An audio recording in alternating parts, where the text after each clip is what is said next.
Welcome friend, युक्ति ice के इस ऑनलाइन प्लेटफॉर्म पर आप सभी लोगों का स्वागत है। आज 7 फरवरी है तो दैनिक जागरण के राष्ट्रीय संस्करण न्यूज़पेपर में पीटी, मेंस और इंटरव्यू ओरिएंट कौन-कौन से न्यूज़ को कवर किया गया है जो यूपीएससी स्टेट पीसीएस एस्पिरेंट के लिए बहुत ही महत्वपूर्ण है। साथ ही साथ जितने भी कॉम्पिटिटिव एग्जाम आप फिल करते हैं गवर्नमेंट के, वो सेंट्रल को हो या स्टेट के, उससे पीटी फैक्ट क्या है उस पर भी हम लोग नज़र डालेंगे। आगे बढ़ेंगे।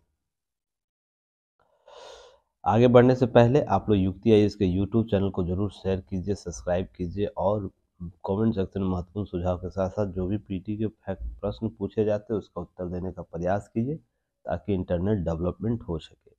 ऐप जरूर डाउनलोड कीजिएगा युक्ति आइएस का गूगल प्ले स्टोर से या तो एप्पल स्टोर से भी। आपको आपका जो भी मोबाइल एंड्रॉयड हो या आईएसओ वर्जन हो, आप ऐप डाउनलोड करके आप टेस्ट दे सकते हैं बहुत लो प्राइस पर। बहुत से फ्री मटेरियल है अवेलेबल है, स्टडी मटेरियल, आप उसे उसका लाभ ले सकते हैं। और जो भी दैनिक जागरण से संबंधित सूचनाएं प्राप्त करना या जो भी प्रश्न का उत्तर देना है, आप कम्युनिकेशन ग्रुप बना हुआ है ऐप पर, आप वहाँ भी शेयर कर सकते हैं।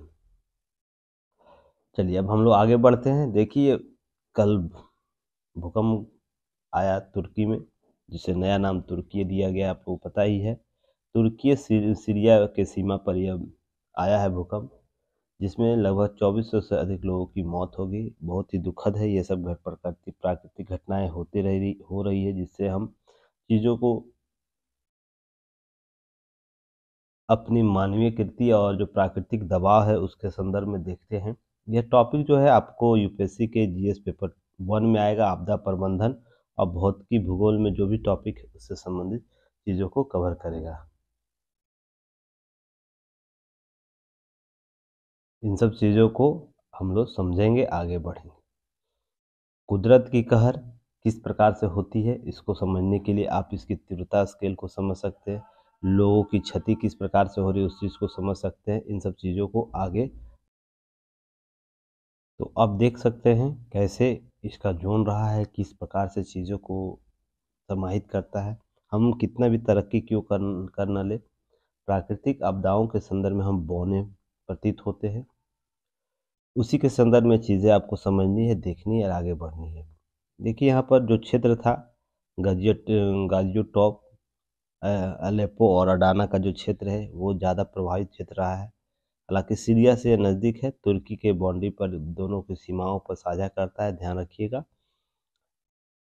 इस पर मैंने पहले भी न्यूज़ कवर किया है, आप लोगों को याद होगा। 10 नवंबर का न्यूज़ है, 10 नवंबर 2022। उस पर सारी डायग्राम पर चर्चा की जा चुकी। भूकंप क्यों आता है, भूकंप के कारण क्या है, भूकंप के प्रकार के कितने प्रकार के हैं, साथ ही साथ भूकंप की प्रकृति कैसे कैसे निर्धारित की जाती है, मानवीकृत भूकंप क्या है, प्राकृतिक भूकंप क्या है और रिक्टर स्केल पैमाने क्या होते हैं, सभी पर भूकंप से संबंधित जितनी सूचनाएं हैं उस 10 नवंबर के न्यूज एनालिसिस में कवर किया जा चुका है। बस आप लोग को क्या करना, जो भी आप लोग की पॉइंट बनाए थे उसमें उसमें इस घटना को ऐड कर लेना। हाँ, इस वर्ष कहाँ पर हुआ है यह घटना, उसको ऐड कर लेना है, ताकि जो भी केस स्टडी हो, जो भी एग्जाम्पल देना हो, अगर किसी तीव्रता स्केल पर क्या समस्याएं हैं, प्राकृतिक आपदा किस प्रकार से हावी रही है, उसका अगर कहीं एग्जाम्पल देना हो तो वो ऐड कर सकते इस न्यूज़ के साथ। देखिए, इसके बाद ही आप लोग को ध्यान रखिएगा ये इतना कारण क्यों होता है, तुर्की में बार बार आता है। तुर्की का जो आपदा प्रबंधक है, आपातकालीन जो सिस्टम, उसके मैनेजमेंट है, प्राधिकरण के द्वारा एक आंकड़ा दिया गया, वो देखने और सोचने वाली बात है।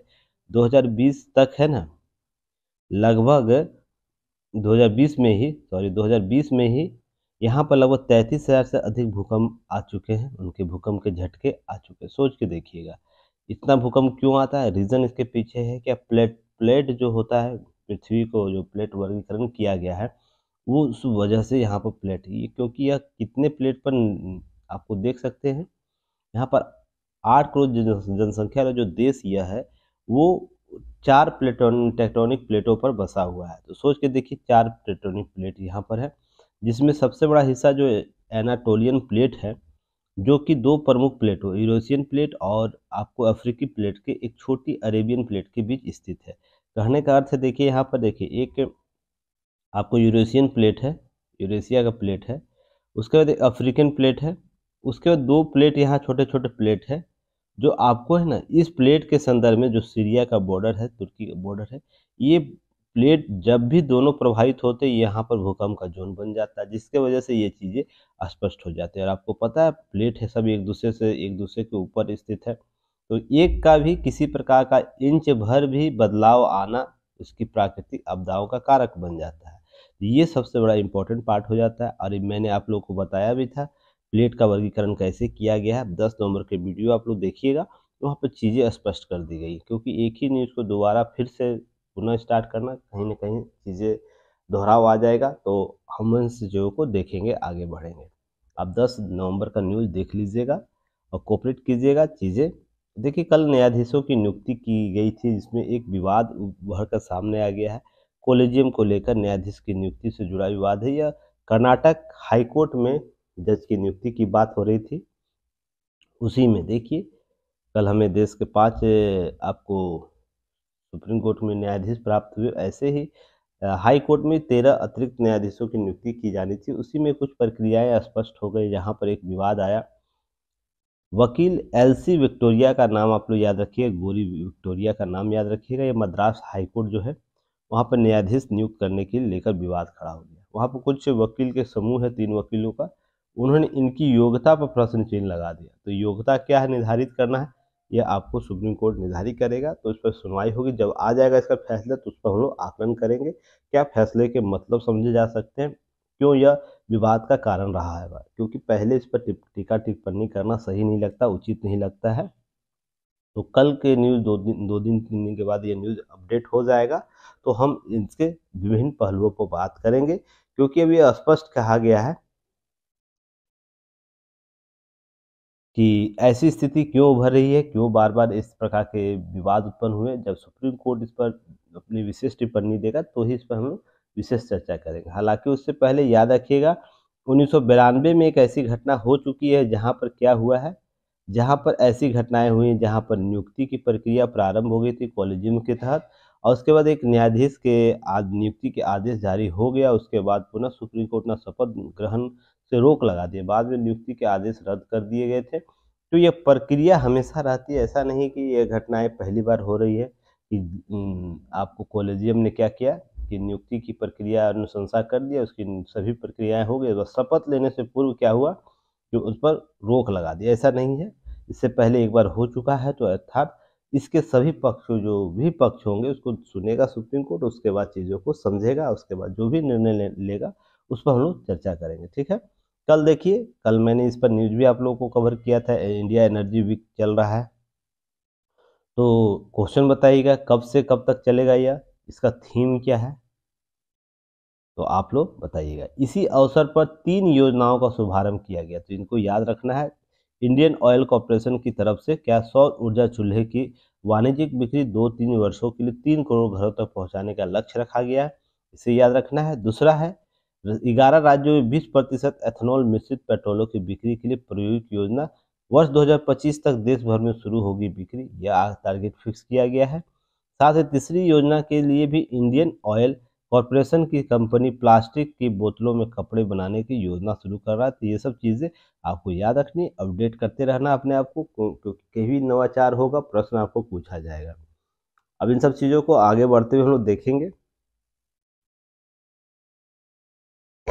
चलिए आगे हम लोग आते हैं। देखिए एक चीज़ आप लोग देखिएगा, आप लोग चीज़ों को सीरियस नहीं लेते हैं, तो देखिए उपराष्ट्रपति की तस्वीर के साथ फर्जी व्हाट्सएप प्रोफाइल बनाने वाले 2 लोग गिरफ्तार किए गए। कुछ देश में हमारे कुछ ऐसे-ऐसे लोग हैं जो जिनकी है ना विधवता का प्रश्न है ना सवाल ही नहीं उठाया जा सकता। अब सोच के देखिए, उपराष्ट्रपति का तस्वीर लगा के और किसी अफ़सर को है ना अवैध रूप से मदद लेने के लिए कोशिश में जुटे थे 2 साथी, दिल्ली पुलिस ने उसे गिरफ्तार किया। यहाँ से 2-3 चीज़ें याद रखिएगा आप लोग। किसी भी प्रकार के इस तरह सार्वजनिक मंचों पर आप इस प्रकार का उपयोग नहीं कीजिएगा। इससे आप पर है ना कहीं न कहीं एजेंसियाँ हावी हो जाएँगी। तो इस प्रकार की घटनाएँ जो भी लोग करते हैं, तो थोड़ा-सा बच के रहिएगा। और इस प्रकार से जब भी मैसेज आता है, तो तुरंत है ना आपको लोकल पुलिस को इन्फॉर्म करना चाहिए। अगर मान लीजिए आईबी का फ़ोटो लगाकर आपसे कुछ बातें कर रहा है या कुछ इंटरप्रेट कर रहा है, इस प्रकार बहुत ही आम घटनाएँ जब भी सोशल मीडिया आया है, आपको पता है ना, सोशल मीडिया आने के बाद चीज़ें और बदल गई है। लोगों को ब्लैकमेल करना आसान हो गया है। तो ये सब चीज़ें हैं ना, तो आप ये सब चीज़ों से बच के रहिएगा। कभी भी इस प्रकार घटनाएँ होंगी, तुरंत लोकल पुलिस को या साइबर सेल को कॉल बैक कीजिएगा, वहाँ पर रिपोर्ट दर्ज कीजिएगा, साइबर सेल अपना काम करेगा, ये सब चीज़ों को लेकर एक्टिव रहेगा। बस इसलिए इस न्यूज़ को मैंने दिया था ताकि आप लोग भी सजग रहिएगा। देखिए, 5 सुप्रीम कोर्ट में मिले 5 जज, जो 2 पद अभी भी खाली है, तो कल जो नियुक्ति की गई है, उसमें देखिएगा कि आपको मैंने पहले भी सुप्रीम कोर्ट की नियुक्ति कैसी होती, जजों की नियुक्ति करते उनके अधिकार क्या है, सभी पर चर्चा पहले हो चुका है। मैं उम्मीद करता हूँ इन सब चीज़ों को आप रिकॉल किए होंगे। अगर किन्हीं का नहीं हुआ होगा तो मुझे बताइएगा, तो उनको आपको ग्रुप जो है वहाँ पर डॉक्यूमेंट शेयर कर दूँगा ताकि चीज़ों को कवर किया जा सके। या तो जाके आप कवर कर सकते हैं, ऐप पर दिया हुआ पीडीएफ अपलोड होता है, तो आप वहाँ से भी देख सकते हैं। अब देखिए 32 हो गई है वर्तमान संख्या, अर्थात 2-3 चीज़ें पीटी फैक्ट याद रखिएगा। इससे पहले कितनी आपको सुप्रीम कोर्ट के सुप्रीम कोर्ट में कितने न्यायाधीश थे, कितनी की नियुक्ति हुई, वर्तमान में कितनी न्यायाधीश हैं और अब कितना खाली है। तो ये सब चीज़ें पीटी फैक्ट के तौर पर आप देख सकते हैं, समझ सकते हैं। उसी के साथ-साथ याद रखना है किनका कहाँ से नियुक्ति हुआ है, किनका नियुक्ति हुआ है। तो कम से कम 5 लोग हैं, 5 लोगों का याद रखना है। जैसे Pankaj Mittal, justice Sanjay Karol, Patna high court के हैं, ये मुख्य न्यायाधीश थे पटना हाई कोर्ट के। Justice PV Sanjay Kumar, justice Asaduddin Amatullah Amanatullah याद रखिएगा, अमानुल्लाह नाम है, सॉरी अमानुल्लाह, और जस्टिस मनोज मिश्रा शामिल हैं। तो ये सब चीज़ें आपको याद रखनी है।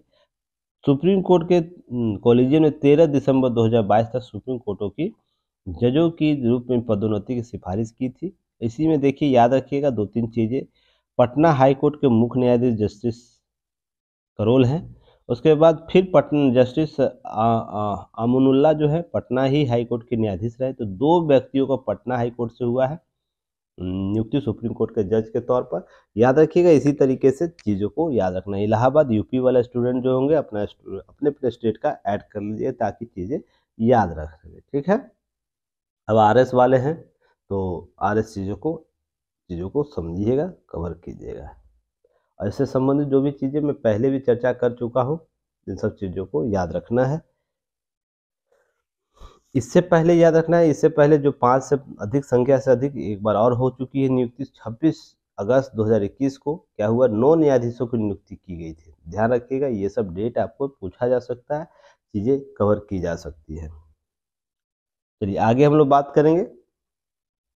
ये पहले का ही न्यूज़ है, वो सबको कवर करना है। इन सब चीज़ों को आगे कवर करते चलना है। देखिए एडीआर रिपोर्ट आया त्रिपुरा इलेक्शन वॉच के संदर्भ में, तो इसको रिपोर्ट को है ना एक बार देख लेना आप लोग। क्यों देखना है कि जब भी डाटा एनालिसिस हो, केस स्टडी हो, उसे यूज़ कर सके, एडीआर के रिपोर्ट को है ना पुट कर सके, तो इसलिए जानकारी बहुत ज़रूरी है। तो 2023 का जो चुनाव हो रहा है उसमें 259 उम्मीदवार है, जिसमें से 140 जो राष्ट्रीय दलों से होंगे और 9 जो राज्य दलों में से हैं, याद रखिएगा। अब 52 पंजीकृत गैर मान्यता प्राप्त पार्टी से। तो ये आंकड़े इसलिए दिए जा रहे हैं ना कि यहाँ आपराधिक रिकॉर्ड के बारे में जानकारी दी जा रही है। 10% की वृद्धि हुई है। तो ये आपको ध्यान रखनी है कि लगातार प्रयास के बावजूद भी आपराधिक कृत्य के लोग हैं ना आपको राजनीति में आ रहे हैं। तो इन सब चीज़ों को कवर करने की ज़रूरत है, कैसे किया जा सकता है, कैसे इन सब चीज़ों पर रोक लगाई जा सकती है। तो आप इस संदर्भ में सजग रहिएगा। पहले भी मैंने आपको इसके संबंधित रिपोर्ट पर चर्चा कर चुका हूँ। अगर कहीं दिक्कत होगा तो मैसेज ड्रॉप कर दीजिएगा कम्युनिकेशन ग्रुप पर, तो मैं वहाँ से कवर करवा दूँगा ताकि चीज़ों को समझा जा सके। जो चीज़ें हो चुकी उस पर डिस्कशन करने की कोई ज़रूरत नहीं है, जो नहीं हुआ उस पर हम लोग विशेष तौर पर डिस्कशन करेंगे। देखिए यहाँ पर एक बयानबाजी फिर से आया, भाजपा ईस्ट इंडिया कंपनी है कश्मीर अफगानिस्तान। तो ये सब चीज़ें समझिए क्यों बार-बार आता है। कल मैं एक वीडियो देख रहा था, जैसे कोई व्यक्ति मुस्लिम थे, वहाँ के कश्मीर के कोई बासिंदा थे, नागरिक थे वहाँ के। उनके द्वारा बहुत अच्छी बात बोली गई है। मैं उस चीज़ को सुन रहा था, अगर हो सके मुझे मिल जाएगा दोबारा तो लिंक शेयर कर दूँगा ताकि सुनिएगा ग्राउंड लेवल पे स्थिति क्या है और इन सत्ताधारियों के द्वारा जो क्रिएट किया जाता है वो स्थिति क्या, वो स्टेटस क्या होता है, दोनों में आसमान ज़मीन का अंतर आपको नज़र आएगा। उनके द्वारा, उस व्यक्ति के द्वारा ये बातें बोली गई कि भारत जोड़ो योजना जो है, जो कांग्रेस की पार्टी द्वारा चलाई गई है, वो उस समय कहाँ थी जब कश्मीरियत की हत्या की जा रही थी। जो कश्मीर में जो कश्मीरियत है उसकी हत्या की जा रही थी। वहाँ के पंडित जो लोग थे, पंडित हिंदू थे, उनको कश्मीर से बाहर किया जा रहा था। उस समय कांग्रेस के लोग कहाँ थे? उस समय भारत जोड़ो की योजना कहाँ थी? ये सवाल जानते हैं, बहुत बड़ा सवाल है। लगेगा कि नहीं एक तरफा है, पर उस व्यक्ति के द्वारा उठाया जा रहा है जो वहाँ का लोकल नागरिक है। अब उस राजनीतिक पार्टी से सवाल उठा रहा है कि आप भारत जोड़ो योजना कब कर रहे हैं, जब चीजें बदल चुकी है।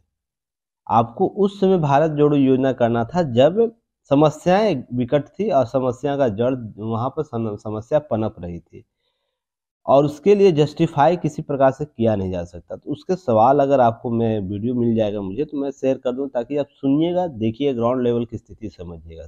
तो उसी स्थिति में देखिएगा यहाँ पर बातें की जा रही हैं महबूबा मुफ्ती के द्वारा। तो कल एबीपी न्यूज़ पर नितिन गडकरी जी का है ना, तो वीडियो देखिएगा, वहाँ पर कुछ बातें इनके द्वारा की गई है। भले सत्ता पक्ष के द्वारा की गई है, पर वहाँ से उनके बातों को समझा जा सकता है। अभी कश्मीर में लगभग 1 लाख करोड़ से अधिक का प्रोजेक्ट आपको नेशनल हाईवे प्रोजेक्ट चल रहा है। तो उनके द्वारा बोला गया, उनके शब्द को समझिएगा, बाद में पॉलिटिक्स के संदर्भ में समझिएगा, पॉलिटिक्स के संबंध में समझिएगा कि हाँ क्या यह सही या गलत है। बस उनके शब्द को पकड़िएगा। शब्द क्या उनके द्वारा बोला गया है कि 9 साल से भाजपा की सरकार है। चलिए सही है, उससे पहले इतनी बड़ी योजना क्यों नहीं आई? ये सवाल सबसे बड़ा सोचने वाली, समझने वाली है कि हाँ, हम लोग नहीं कर सकते थे, इससे पहले आप लोग कर लेते तो आप इन उपलब्धियों को हासिल कर लेते। पर 1 लाख से अधिक करोड़ से अधिक की परियोजनाओं को लाना, वहाँ पर विकास करना, टनल बनाना, नए नए नेशनल हाईवे क्रिएट करना, कहीं ना कहीं क्या होता है कि आपकी जो पुरानी मंशा थी उस पर सवालिया निशान करता है। आप इससे पीछे नहीं हट सकते। उससे पहले पूरा कश्मीर गदगद में घिरा पड़ा था। डेली आपको कुछ न कुछ घटनाएं सुनने को मिल जाती थी, पत्थरबाजी हुआ करते थे। ये राज्य की एजेंसियों का काम था कि इसको कंट्रोल करना था ना। अब पाकिस्तान समर्पित रहे या कुछ भी रहे या धर्म समर्पित रहे, ये जवाबदेही कौन तय करता? राज्य की सरकार तय करती कि इसको कैसे कंट्रोल करना है, पत्थरबाजी क्यों हो रहा है। तो आग में घी डालने का काम लगातार होता रहा था, किसी न किसी परोक्ष अपरोक्ष रूप से इसकी मंशाएं क्रिएट की जाती रही थी। उसके बाद जब स्थितियां सुधरने लगी, अभी भी ये लोग अपने विचारधारा को चेंज नहीं किए, जबकि नागरिकता, वहाँ के जो लोग हैं, नागरिक लोग हैं, उनके धरातलीय स्तर पर बयानबाजियां अगर सुनिएगा तो आपको हाल ही में समझ में आएगा कि नहीं, विकास को है ना इम्पोर्टेंट शब्द दे रहे हैं लोग, कि लोग चाहते हैं। अभी आप हाल ही में सुनेंगे, नेशनल जो इंडियन टीम है वहाँ पे एक कश्मीरी बॉलर है, आपको देखने को मिलेगा, महिला क्रिकेटर है। साथ में आपको कश्मीर के बहुत से लोग, ऐसे डाटा रिपोर्ट आता होगा जहाँ पर टॉप कर रहा है कश्मीर। तो इससे पहले क्यों नहीं होता था? कभी सवालिया निशान कीजिएगा खुद से और उन पार्टियों से। तो आप एक एस्पिरेंट के तौर पर ये बता सकते हैं, ये कह सकते हैं कि राजनीतिक मंशा में, राजनीतिक जब सत्ता का अभ्यास लोभ होता तो ऐसी ही बयानबाजी आती है। अब बताइए, किसी पार्टी, देश का पार्टी है, उसे आप भाजपा ईस्ट इंडिया कंपनी के साथ जोड़ रहे हैं, तो क्या ईस्ट इंडिया कंपनी की आपकी प्रकृति या स्वरूप आपको नहीं पता है, वो क्या करता था? तो इन सब चीज़ों से क्या होगा कि इनका ग्राउंड लेवल खराब होगा। तो ये सब चीज़ें आपको समझनी होगी और इन सब चीज़ों को आगे बढ़ना होगा। इनके अपनेपन, जो भी बयानबाजियाँ, कुछ कुछ लोग हैं जो आपको समझ में आता है कि देश से, हित से बढ़कर कई और भी चीज़ें समझते हैं। तो इन सब चीज़ों को आगे एस्पिरेंट के तौर पर आपको समझना है कि इनके आयाम क्या हो सकता है। अगर कभी भी काउंटर आपसे पूछा जाए प्रश्न, तो उसका जवाब ऐसे ही क्रिएट करके देना है कि विकास के तहत चीज़ों को चेक एंड बैलेंस की स्थिति लाना है। सबके अपने अपने बयान हैं, सबके अपने अपने तरीके हैं बात करने की। उसी के संदर्भ में आपको चेक एंड बैलेंस की थ्योरी को अपनाना है और आपको आगे बढ़ना है। ठीक है, चलिए आगे हम लोग बढ़ते हैं। चलिए, एक रिपोर्ट आया, पहली बार रिपोर्ट ये जारी हुआ, तो इसको बेहतर तरीके से याद रखिएगा, आने वाले एग्जाम में आपको ये पूछा जा सकता है। देखिए, सामाजिक प्रगति सूचकांक SPI आपको जारी किया गया है। किसके द्वारा? प्रधानमंत्री के आर्थिक सलाहकार परिषद के द्वारा। केंद्र शासित प्रदेश और 707 जिलों को सामाजिक प्रगति सूचकांक जारी किया है, जिसमें आपको नागालैंड है सबसे उच्च पर है, 88.06% है, जो सुरक्षित राज्यों की श्रेणी में आता है, अर्थात नागरिकों को बेहतर सुरक्षा दे रहा है। उसके लद्दाख आता है, पुदुचेरी आता है, दमन एंड दीव, मणिपुर आता है। तो ये 5 जो टॉप राज्य हैं, राज्य और केंद्र शासित प्रदेश यूटी, उसमें आपको याद रखना सबसे नीचे में देखिए दिल्ली, हरियाणा है, उड़ीसा है, असम है, तेलंगाना है और दिल्ली है। तो ये आंकड़े आपको याद रखने हैं। तो ये आंकड़े प्रदर्शित किए जा रहे हैं, इसके आंकड़े आपको रखना है याद, क्योंकि आने वाले समय में इससे प्रश्न क्रिएट होगा। इसका मेंस का टॉपिक जो होगा मैं स्पेशली आपको की नोट्स में ऐड कर दूंगा, क्योंकि बहुत बड़ा रिपोर्ट है और अभी गला काम नहीं कर रहा, सही तरीके से सपोर्ट नहीं कर रहा, जिस पर लगातार 20 मिनट बोल सकूँ, 30 मिनट। इसलिए इसको मैं क्या करूंगा, अभी कुछ दिनों तक आपको क्या करना है, कोऑपरेट मेरे साथ करना है। इसके डाटा एनालिसिस जो भी है सामाजिक प्रगति सूचकांक को मैं दे दूंगा, आपको कवर कर लीजिएगा। जहाँ दिक्कत होगा मैसेज कर दीजिएगा, मैं कवर कर दूंगा, ठीक है। अब देखिए छत्तीसगढ़ के राज्यपाल हैं, उनको हाईकोर्ट के द्वारा नोटिस दिया गया। तो आपको मैंने राज्यपाल के संदर्भ में, शक्तियों के संदर्भ में चर्चा भी किया है, राष्ट्रपति की शक्तियों के संदर्भ में चर्चा किया है आप लोगों को पॉलिटिक्स क्लास में। आपको याद होगा कुछ चीज़ें मैंने आर्टिकल 200 के संदर्भ में चर्चा किया था ना, कि अनुच्छेद 200 में राज्यपाल की अधिकार शक्तियाँ क्या है, वो किस प्रकार के बिल को रोक सकता है, और 201 के संदर्भ में राष्ट्रपति क्या अनुशंसा लेगा, सभी की चर्चा मैंने किया है, आप लोग को याद होगा। तो उसी में कुछ बातें मैंने आप लोग को बताया था, याद होगा क्या, कि अनुच्छेद 361 के छूट के प्रावधान में राज्यपाल को कुछ विशेषाधिकार प्राप्त है। तो विशेषाधिकार प्राप्त है, जैसे राष्ट्रपति को विशेषाधिकार प्राप्त होता है, वैसे ही राज्य की कार्यपालिका में राज्यपाल को भी विशेषाधिकार प्राप्त होता है। तो उन विशेषाधिकारों के संदर्भ में क्या हाईकोर्ट उन्हें नोटिस जारी कर सकता है, इसके संदर्भ में, विवाद के संदर्भ में बातें की गई है। तो इसके संदर्भ में आपको बस ये समझना है, उसकी सीमा है, सीमा के तहत चीज़ों को आपको उल्लंघन नहीं कर सकते हैं। और इसके बाद सत्ता का अभ्यास के संदर्भ को, कॉन्सेप्ट को समझना है, और इसको भी मैंने क्लियर किया है। उसके यथाशक्ति क्या है, यथाशक्ति क्या है, यथाशक्ति कहने का मतलब कि उच्च न्यायालय की शक्ति क्या है इस संदर्भ में। उसके बाद जो छत्तीसगढ़ के जो राज्यपाल है उनकी शक्ति क्या है, इन सब चीज़ों को समझने की जरूरत है। उसी संदर्भ में चीज़ों को आकलन करने की बात है। सभी को कलेक्ट कर लीजिएगा, आर्टिकल 368 के कलेक्ट करके एक जगह लिख लेना है, आर्टिकल 200 को कलेक्ट कर लेना है। उसके बाद उच्च हाईकोर्ट है, 36 हाईकोर्ट को, उसकी शक्ति को एक जगह लिख लेना है। उसके तीनों को जोड़ के एक समरी तैयार कर लेना है। तो आप लोग को यहाँ क्वेश्चन आज दिया जाता है इस टॉपिक को कवर करने के लिए, क्योंकि इस पर मैंने पहले भी विस्तृत चर्चा कर चुका हूँ। तो बताइएगा इसके संदर्भ में क्वेश्चन है कि इस मामले में छत्तीसगढ़ उच्च न्यायालय की शक्तियाँ क्या है, उस किन शक्ति का प्रयोग कर सकता है। क्वेश्चन 2, अनुच्छेद 200 के तहत राज्यपाल की क्या क्या शक्तियां हैं। तीसरा नंबर क्वेश्चन, 361 के तहत, अनुच्छेद 361 के तहत उसे विशेषाधिकार क्या प्राप्त है, अर्थात राज्यपाल को विशेषाधिकार क्या प्राप्त होता है। इस सब का आंसर आप लोग लिख कर भेजिएगा पीडीएफ कम्युनिकेशन ग्रुप में, तो मैं देखूंगा क्या है नहीं है, ठीक है। चलिए आगे हम बढ़ेंगे।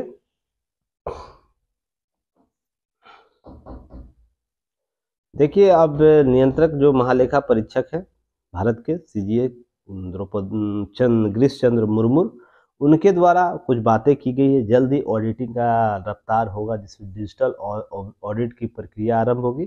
तो कुछ वक्त के बाद इससे संबंधित कुछ न्यूज आप लोगों को मिलेगा। यह प्रक्रिया क्या है, इसमें कौन कौन से डायग्राम शामिल होंगे, तो हम लोग विशेष तौर पर उसमें चर्चा करेंगे। हालांकि साइबर सुरक्षा रैंकिंग बात की गई इनके द्वारा, उसमें दुनिया शीर्ष 20 देशों में शामिल है भारत। तो ये सब चीज़ें हम लोग देखेंगे, आगे बढ़ेंगे। अभी फिलहाल इसमें इतना ही जानकारी रखना है, रैंकिंग क्या है भारत की। जब डिजिटल ऑडिट के बारे में विस्तृत रूप से चर्चाएं हो जाएंगी, सीजीए का रिपोर्ट आएगा, उसमें कुछ चीज़ें स्पष्ट की जाएंगी, तब इस पर हम लोग चर्चा करेंगे। ठीक है, आगे बढ़ते हैं। बहुत सी चीज़ें फ्यूचर के लिए छोड़ देनी चाहिए, ऐसा नहीं कि हम हमेशा उसे ज़बरदस्ती कीजिए। समय के साथ चलिए, पेपर जिस तरह आपको रास्ता दिखा रहा है उसके तरीके से आगे बढ़िए। देखिए, पोषण युक्त भोजन के साथ सेहतमंद भी होंगे स्कूल। तो ये आंकड़े पीएम पोषण स्कीम के तहत या जो लाया गया है, तो इसको भी आप लोग को ध्यान रखना है। लेखा-जोखा, इससे संबंधित जो भी चीज़ें हैं, आपको ब्लॉक स्तर पर पहचान की जाएगी।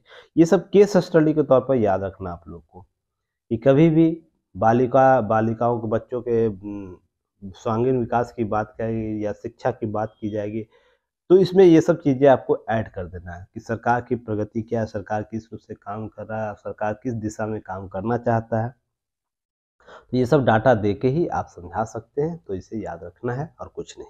पीएम पोषण स्कीम योजना। चलिए नेक्स्ट हम लोग बात करेंगे। अब देखिए, सेमीकंडक्टर की बात हुई थी, जिस दिन सेमीकंडक्टर फंक्शन आया था भारत में, है ना? गुजरात में जब अपना अपना डिपो लगा रहा था, उसमें मैंने चर्चा किया था सेमीकंडक्टर के बारे में। देखिए, एक नया ट्रिब्यूट बन रहा है,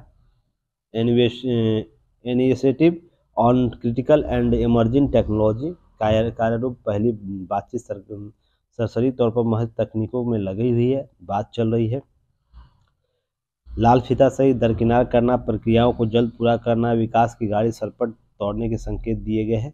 तो देखिए, यहाँ पर बात हो रही है क्या, कि सेमीकंडक्टर में जो चीन, ताइवान, जापान, सबका दक्षिण कोरिया का जो वर्चस्व है, उसको कैसे कम किया जा सके। भारत और अमेरिका की ज़रूरतें अपनी-अपनी जगह हैं, तो इसके संदर्भ में भारत एक तीसरा खिलाड़ी बनकर उभरा है, जहाँ पर सेमीकंडक्टर के तौर पर अपना काम करना चाहता है, उसके ऐसी चिप जो बनाए जा सकते हैं। तो यहाँ पर 2-3 चीज़ें याद रखिएगा, कि जहाँ अमेरिका विश्व की सबसे मजबूत तकनीकी अर्थव्यवस्था है, वहीं भारत सूचना तकनीक में पावर हाउस के तौर पर। यहाँ पर अंतरिक्ष, परमाणु, आर्टिफिशियल इंटेलिजेंस जो एआई है इत्यादि में भारत अन्य देशों से आगे है। आप लोग को पता है, अंतरिक्ष में, परमाणु में भारत कैसे कम एसेट पर अधिक उपलब्धियां हासिल किया है। हमारे पास संसाधन कम थे, फिर भी हम लोगों ने क्या एसेट प्राप्त किया। एक साथ हम लोग एक साथ 100 से अधिक उपग्रहों को हम लोग भेजते हैं, ऐसे रिकॉर्ड हम लोग बना चुके हैं। तो ये सब चीज़ें हम लोग पास क्या करता है, टेक्नोलॉजी के तौर पर हम लोग को आगे आगे लाता है। उसी का लाभ है कि सेमी कंडक्टर वार चल रहा है वर्ल्ड में।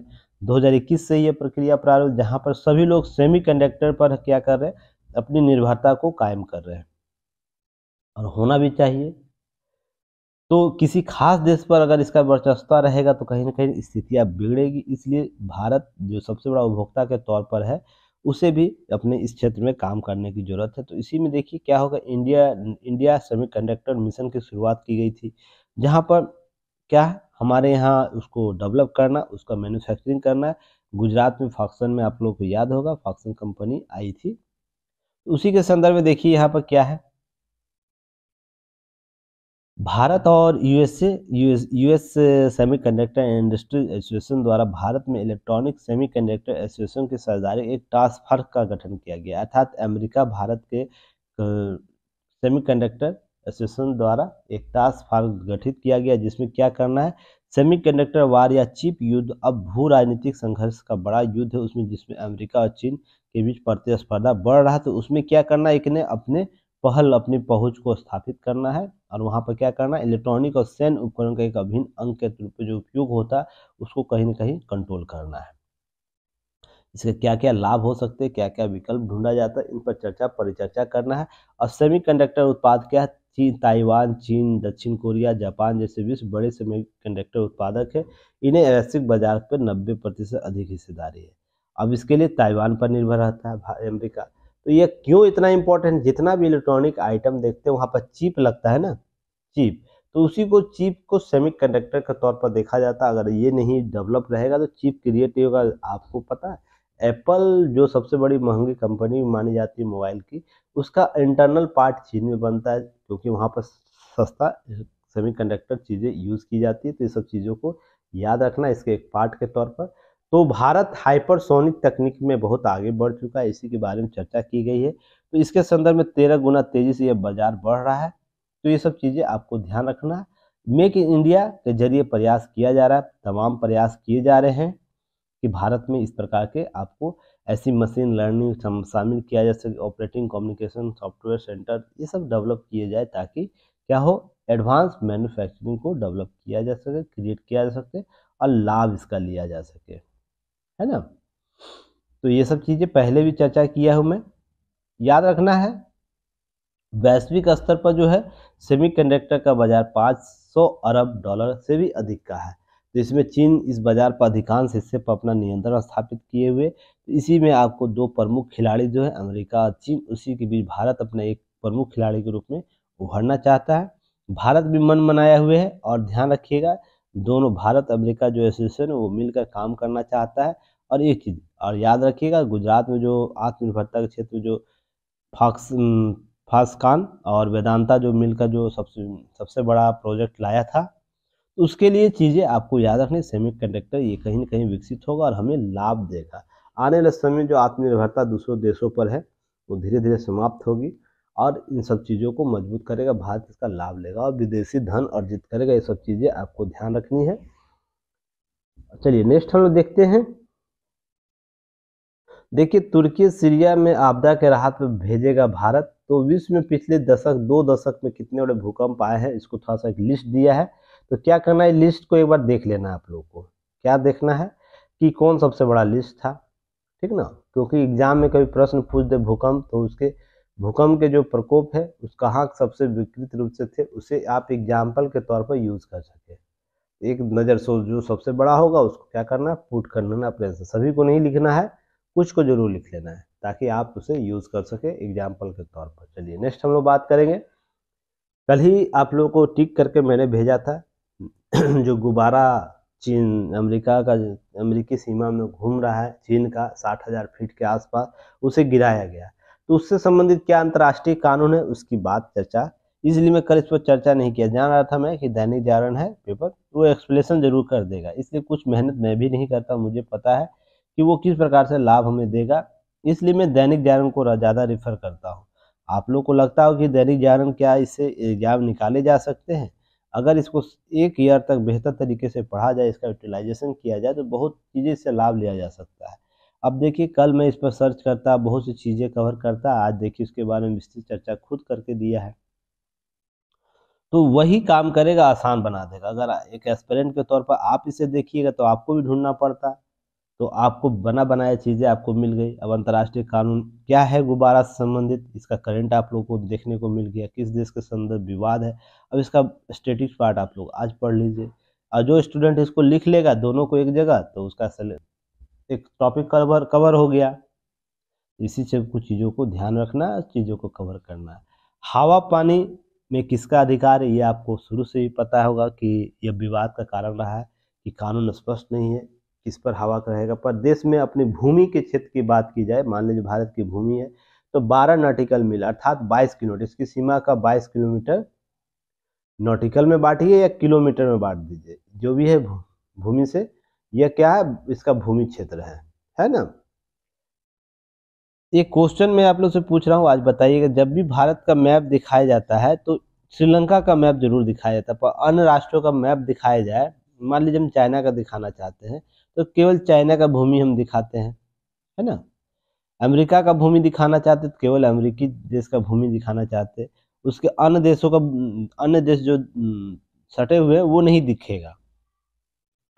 हालांकि जूम आउट करके तो वो नज़र आता है, पर हम जब चाइना का बॉर्डर करेंगे, चाइना का बॉर्डर या जापान का बॉर्डर हम सेपरेट देखना चाहेंगे तो हम अलग कर सकते हैं। पर जब भी भारत और भारत का नक्शा दिखाया जाएगा कहीं भी आप देखिएगा श्रीलंका उसके साथ सटा रहता है। ऐसा क्यों, जबकि श्रीलंका एक देश है। आप इसे जूम आउट करके भी देखिएगा तो भी कोई जूम आउट में मैप होगा तो वहाँ पर श्रीलंका जरूर होगा, सिंगल इंडिया का मैप आपको नहीं मिलेगा, कहीं नहीं मिलता है। तो इसका पीछे कारण क्या है, कितने लोगों को पता है बताइए कमेंट सेक्शन में, नहीं तो मैं इसको डिक्लेयर करूँ, क्योंकि अंतर्राष्ट्रीय कानून आ गया इसलिए मुझे यह कुछ चीज़ें याद आ गई, इसलिए मैं यहाँ से प्रश्न क्रिएट कर दिया। तो आपको मैं कल जरूर बता दूंगा इसके बारे में। याद रखिएगा यहाँ नॉटिकल मील बात की जा रही है, 22 नॉटिकल मील की जमीन के संपूर्ण संभवतः नियंत्रण का अधिकार होता है। उसके बाद प्रत्येक अपने हवाई क्षेत्र के संदर्भ में